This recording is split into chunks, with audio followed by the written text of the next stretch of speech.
Hello everyone. Last video में हमने second law of thermodynamics को डिस्कस किया था, जिसमें हमने एंट्रोपी के बारे में पढ़ा था। डिफरेंट प्रोसेसेस जैसे reversible process, irreversible process, spontaneous, non spontaneous process, इन सब को डिस्कस किया था। और इसी आज की इस वीडियो में हम सेकंड लॉ ऑफ थर्मोडायनेमिक्स से रिलेटेड कुछ प्रॉब्लम्स को डिस्कस करेंगे जो प्रीवियस एग्जाम्स जैसे CSIR नेट, गेट, टिफर और जस्ट इन सब में पूछी गई हैं। तो लेट्स स्टार्ट। फर्स्ट जो प्रॉब्लम है ये एक स्टैंडर्ड प्रॉब्लम है। इसमें क्या दे रखा है, calculate the change in entropy when m gram of a liquid whose specific heat C is heated from T1 to T2। यानी हमें क्या निकालना है, चेंज इन एंट्रोपी निकालना है। As we know change in entropy वो क्या था, कल हमने इस फॉर्मूले को डिस्कस किया था, ds is equal to d q by t. Okay, यहाँ पे डी क्यू क्या था, अमाउंट ऑफ हीट एब्जॉर्ब्ड और एमिट बाय सिस्टम। यहाँ पे क्या दे रखा, calculate the change in entropy when m gram of a liquid whose specific heat is C is heated from T1 to T2। As we know that dq is equal to mc dt। ये हम लोगों ने first video में discuss किया था कि जब भी स्पेसिफिक हीट और मास दे रखा हो तो वहाँ पे हम चेंज इन हीट इस फॉर्मूले से निकालेंगे। तो यहाँ पे हम इस फॉर्मूले को यूज़ कर सकते हैं ना। अगर हमें टोटल हीट निकालनी हो, टोटल हीट किसके बराबर था, इंटीग्रेशन Ti टू TFmc/dt। क्या हम इस फॉर्मूले को यहाँ पे यूज़ कर सकते हैं? तो यहाँ पे ds यानी total change in entropy is equal to integration, यहाँ पे टेम्परेचर की जो लिमिट्स दे रखी है वो क्या है, T1 टू T2। तो यहाँ पे इसकी वैल्यू यूज़ कर सकते हैं T1 टू T2। और यहाँ पे क्या है, ये mc/dt बाय t। ओके, जब हम इसको सोल्व करेंगे तो क्या आएगा, mc/1/t dt। इसका इंटीग्रेशन क्या होता है, log ln of t, integration limit goes from T1 to T2। Okay, यहाँ पे इसकी वैल्यू कितनी आ जाएगी, mc ln of T2 bye T1। तो ये क्या है, total change in entropy of A system whose specific heat is C and mass m which is heated from temperature T1 to T2। Okay, अब इसी से related बहुत सारी problem हैं जो एग्ज़ाम में जैसे CSIR नेट और गेट में पूछी गई थी, लेकिन मैं उसमें सिर्फ एक ही प्रॉब्लम डिस्कस करूँगी क्योंकि वो प्रॉब्लम लगभग सिमिलर थी, बस डाटा थोड़ा सा चेंज किया गया था। जैसे यहाँ पे 100 ग्राम आइस दे रखी है, कहीं पे 10 ग्राम आइस दे रखी थी, कहीं पे 20 ग्राम आइस है, यानी सिमिलर प्रॉब्लम दे रखी हैं। इसलिए मैंने जो पहले इस स्टैंडर्ड न्यूमेरिकल को करवाया था ताकि जितनी भी ये प्रॉब्लम है उनका बेसिक कॉन्सेप्ट आपको क्लियर हो जाए। तो यहाँ पे क्या दे रखा है, ये जो प्रॉब्लम हम डिस्कस कर रहे हैं ये गेट की प्रॉब्लम है। इसमें क्या दे रखा है, when 100 gram ice at 0 degree Celsius, यानी जो इसका इनिशियल टेम्परेचर है T1 is equal to 0 degree Celsius. जब हम इसको केल्विन में कन्वर्ट करेंगे तो कितना आ जाएगा, 223 Kelvin। Okay, when 100 gram ice of 0 degree Celsius melts, the change in entropy in calorie per Kelvin is। हमें क्या निकालना है, चेंज इन एंट्रोपी। अब यहाँ पे चेंज इन एंट्रोपी कितना आ जाएगा, change in entropy is equal to d q by t. Okay, अब हम लोगों को पता है कि जब भी आइस मेल्ट करती है तो उस स्टेट पे जब तक वो कम्प्लीटली मेल्ट नहीं हो जाती तब तक उसका टेम्परेचर क्या रहता है, कांस्टेंट रहता है। तो यहाँ पे जो टेम्परेचर रहेगा वो क्या रहेगा, कांस्टेंट। ओके, अब हमें पता है एक और फॉर्मूला हम लोगों ने डिस्कस किया था जब लेटेंट हीट को हम लोगों ने पढ़ा था। उसमें क्या था कि जब भी हमें कोई सब्सटेंस दे रखा है और जिसकी मास दिया गया हो और लेटेंट हीट दी गई हो तो वहाँ पे हीट कैसे निकालते थे, वो क्या फॉर्मूला था, d q is equal to m into l. यहाँ पे एम क्या था, मास ऑफ सब्सटेंस, और एल क्या था, लेटेंट हीट ऑफ सब्सटेंस। तो यहाँ पे जो मास दे रखा है वो कितना दे रखा है, 100 ग्राम। सॉरी, यहाँ पे जो लेटेंट हीट ऑफ आइस है वो दी गई थी 80 कैलोरी पर केल्विन। ओके तो हम इस वैल्यू को यहाँ पे यूज कर सकते हैं। तो यहाँ पे एल की वैल्यू कितनी है 80। अभी क्या आएगा यहाँ पे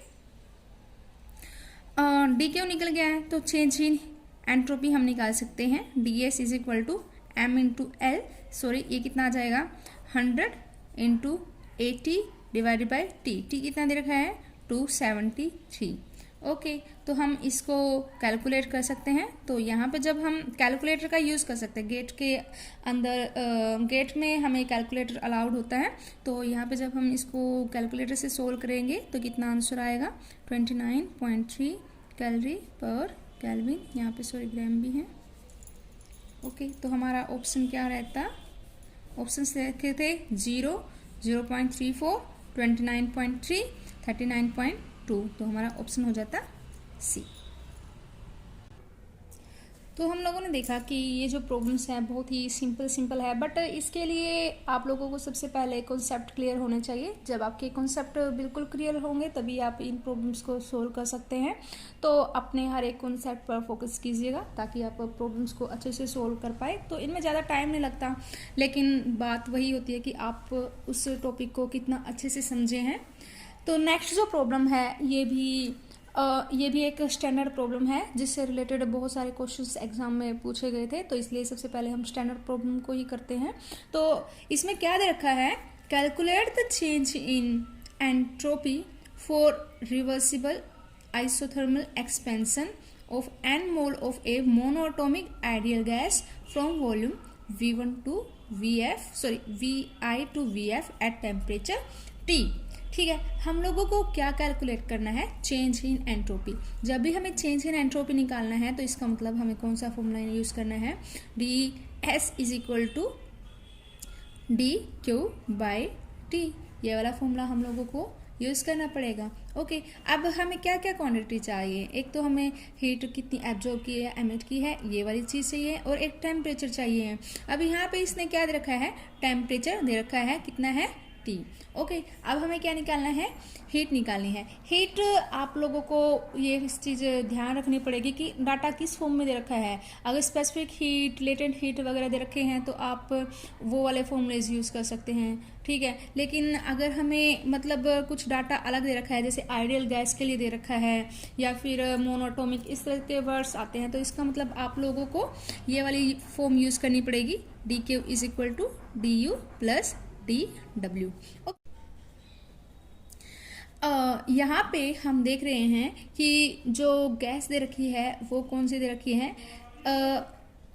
वो दे रखी है monoatomic ideal gas. Okay monoatomic ideal gas है, इसका मतलब आइडियल गैस इक्वेशन हम लोग यूज कर सकते हैं, p v equal to n r t. जो भी डाटा दे रखा है आप उसको बस लिखते जाइए। और प्रोसेस कैसे दे रखा है, आइसोथर्मल एक्सपेंशन दे रखा है। अब हमें डी क्यू के लिए एक तो चाहिए है change in internal energy and work done, ये दो चीज चाहिए है। अब हमें पता है कि चेंज इन इंटरनल एनर्जी, ये मैं बहुत बार करवा चुकी हूँ कि change in internal energy for isothermal ideal gas वो क्या होती है, 0। इसके लिए आप प्रीवियस वीडियोस भी देख सकते हैं।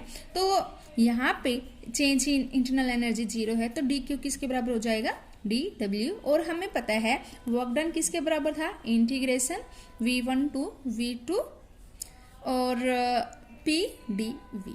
तो ये था हमारा वर्क डन का फॉर्मूला। अगर हमारा वर्क डन निकल जाए तो हम इजीली चेंज इन हीट निकाल सकते हैं ना। तो यहाँ से अगर मैं इसकी वैल्यूज यूज करूँ, इंटीग्रेशन, यहाँ V1 की जगह VI और VF दे रखे हैं ना, तो यहाँ पे VI VF P की वैल्यू मैं इस इक्वेशन से निकाल सकती हूँ ना। तो ये क्या है, nRT डिवाइडेड बाई V। तो मैं इस वैल्यू को इस इक्वेशन में यूज कर लूंगी, nRT divided by V D V, क्योंकि nRT क्या है, एक कांस्टेंट क्वांटिटी है तो ये इंटीग्रेशन से बाहर आ जाएगा। और dV बाई V का इंटीग्रेशन क्या हो जाएगा, ln of V, nRT ln of V। Integration limit goes from VI to VF। Okay जब हम इसको सोल्व करते तो कितना आएगा, nRT ln of VF divide by VI।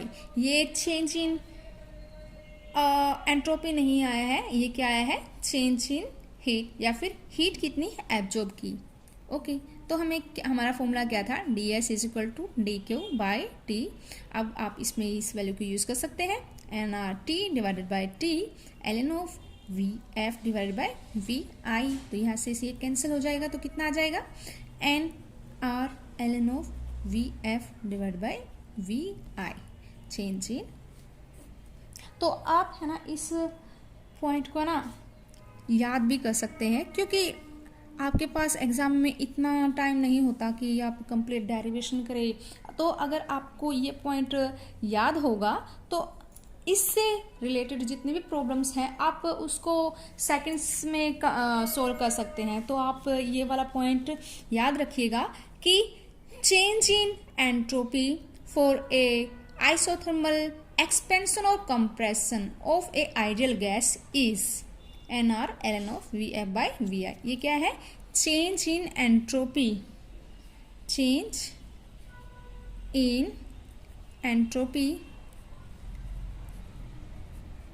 of ideal gas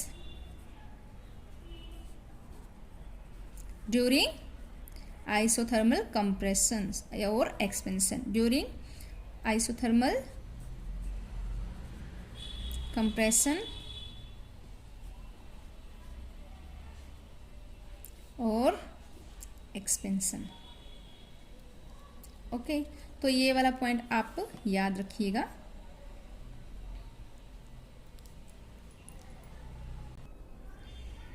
ये जो नेक्स्ट प्रॉब्लम है ये जेस्ट की है, जिसमें क्या दे रखा था, ideal gas undergoes N isothermal expansion. ठीक है, फिर देखो हम लोगों ने जो लास्ट स्टैंडर्ड प्रॉब्लम की है उसमें भी क्या था, आइडियल गैस थी और आइसोथर्मल एक्सपेंशन था। तो यहाँ पे क्या रखा है, at a constant temperature T from an initial volume V1 to final volume V2 then change in entropy per mole. ठीक है, हम लोगों ने अभी अभी लास्ट जो आर्टिकल किया है, जो स्टैंडर्ड प्रॉब्लम की है, उसमें हम लोगों ने क्या पढ़ा था कि चेंज इन एंट्रोपी हमारा कितना आया था, n r l N of V2 by V1, ये आया था ना। अब यहाँ पे क्या दे रखा है, चेंज इन एंट्रोपी पर मोल, यानी हमें एन से डिवाइड करना पड़ेगा। तो क्या रहेगा हमारा, r l N of V2 by V1। तो हमारे ऑप्शंस थे r V1 by V2, R ln of V1 by V2, R ln of V1 by V2, यहाँ पे स्क्वायर था। ओके, यहाँ पे D ऑप्शन था R ln of V2 by V1। तो हमारा आंसर रह जाता option D.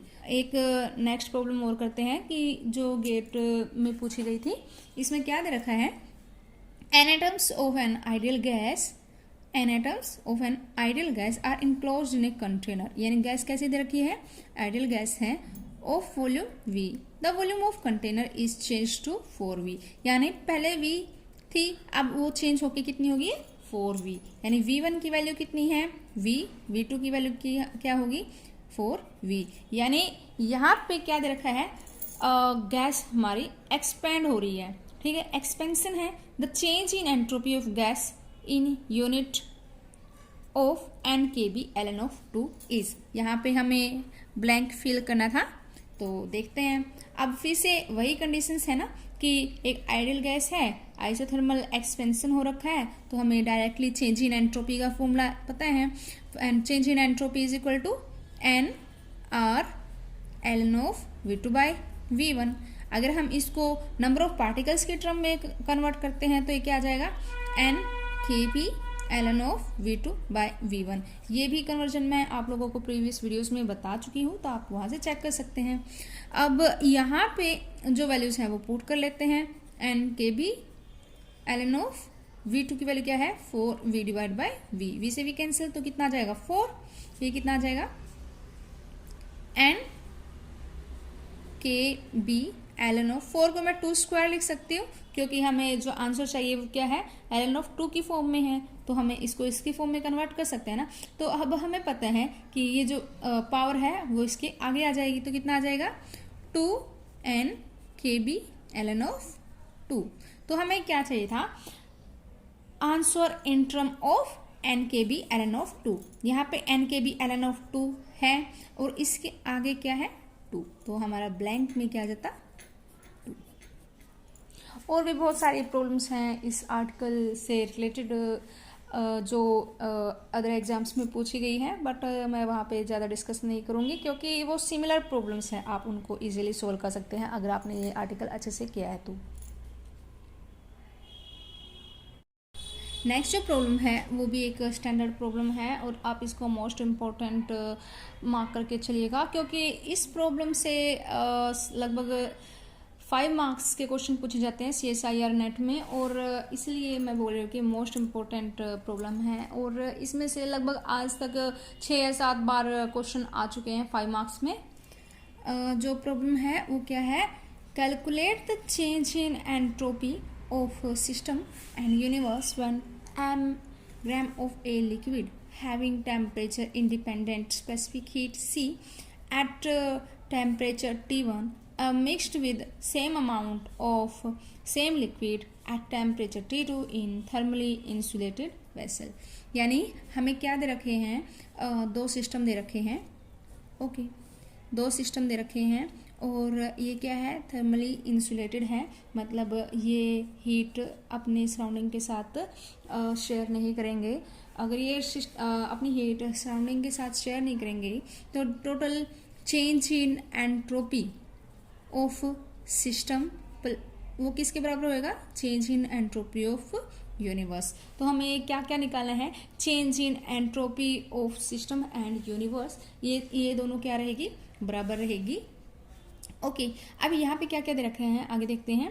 When m gram of a liquid having temperature independent specific heat, यानी इसकी जो स्पेसिफिक हीट दे रखी है लिक्विड की वो क्या है, टेम्परेचर इंडिपेंडेंट है, वो टेम्परेचर के ऊपर डिपेंड नहीं कर रखी है, वो क्या दे रखी है C। और ये जो पहला सिस्टम है उसका टेम्परेचर कितना दे रखा है, T1 दे रखा है, मास कितना दे रखा है, m दे रखा है, are mixed with same amount. अब यहाँ क्या दिया गया है, सेम अमाउंट, सेम अमाउंट है, इसका मतलब इस सेकेंड सिस्टम का मास क्या रहेगा, m ही रहेगा, ऑफ सेम लिक्विड, और लिक्विड भी कैसा दे रखा है, सेम दे रखा है। सेम है इसका मतलब इसका जो कैरेक्टरिस्टिक्स रहेंगी वो क्या रहेंगी, सेम रहेगी। यहाँ पे कैरेक्टरिस्टिक्स मतलब इसकी जो स्पेसिफिक हीट है क्या रहेगी, सेम रहेगी दोनों की। तो अब आगे क्या दे रखा है, एट टेम्परेचर T2, और ये किस टेम्परेचर पे है, T2 इन ए थर्मली इंसुलेटेड वेसल। ओके, अब हमें क्या निकाला है, चेंज इन एंट्रोपी। अब यहाँ पे क्या कर दिया मैंने, ये क्या कर दी, वोल रिमूव कर दी। वोल अगर हम रिमूव करेंगे तो यहाँ पे ये मिक्सिंग होगी तो चेंज इन अगर टेम्परेचर डिफरेंस है तो यहाँ पे क्या आएगा, हीट का ट्रांसफ़र होगा from one system to another. तो हमारा चेंज इन सिस्टम क्या आएगा, change in entropy of first system plus change in entropy of second system, तो ऐसे निकालेंगे हम लोग। ओके, तो हम लोगों को पता है चेंज इन एंट्रोपी का फॉर्मूला क्या था, dQ/T। ओके, इंटीग्रेशन, क्योंकि यहाँ पे टेम्परेचर कांस्टेंट नहीं है, यहाँ पे टेम्परेचर क्या हो रहा है, वेरी कर रहा है। अब हम लोगों को पता है कि जब 2 बॉडीज़ हैं उन दोनों का टेम्परेचर अलग अलग होता है तो वो एक दूसरे के साथ वहाँ से एनर्जी का फ्लो होगा from higher temperature to lower temperature, और वो तब तक होता रहेगा जब तक उन दोनों का टेम्परेचर क्या है, बराबर ना हो जाए। यानी एक पर्टिकुलर लिमिट पे दोनों का टेम्परेचर क्या हो जाएगा, सेम हो जाएगा। तो यहाँ पे क्या आ जाएगा फिर हमारा, यहाँ पे DQ आएगा। तो मान लेते हैं कि फॉर फर्स्ट सिस्टम के लिए चेंज इन एंट्रोपी वो क्या रहेगा, is equal to dQ/T। For first system के लिए बात कर लेते हैं, इसका जो टेम्परेचर था वो है T1 है। अब ये टेम्परेचर अगर कम है तो ये हीट को एब्जॉर्ब करेगा और कुछ टाइम के बाद दोनों सिस्टम का टेम्परेचर बराबर होगा। तो सपोज कर लिया कि जो फाइनल टेम्परेचर है वो क्या ले लेते हैं हम लोग, TF। ओके, और सेकेंड सिस्टम की अगर बात करते हैं तो change in entropy of second system कितना आ जाएगा, इज इक्वल टू इंटीग्रेशन, इसका टेम्परेचर कितना था, T2, और इसका फाइनल टेम्परेचर कितना हो जाएगा, TF, dQ/T। ओके, अगर टोटल चेंज इन एंट्रोपी की बात की जाए तो वो कितना आ जाएगा, total change in entropy of system is equal to integration T1 to TF dQ/T plus integration T2 to TF dq by T। ठीक है, अब यहाँ पे हम लोग वैल्यूज पुट कर सकते हैं, क्योंकि डाटा हमें स्पेसिफिक हीट की फॉर्म में दे रखा है, तो हमें पता है कि हीट का फॉर्मूला क्या होता है। अगर हमें स्पेसिफिक हीट या फिर लेटेंट हीट दे रखी है तो क्या आएगा, mc dt by T plus integration T2 to TF mc dt by T।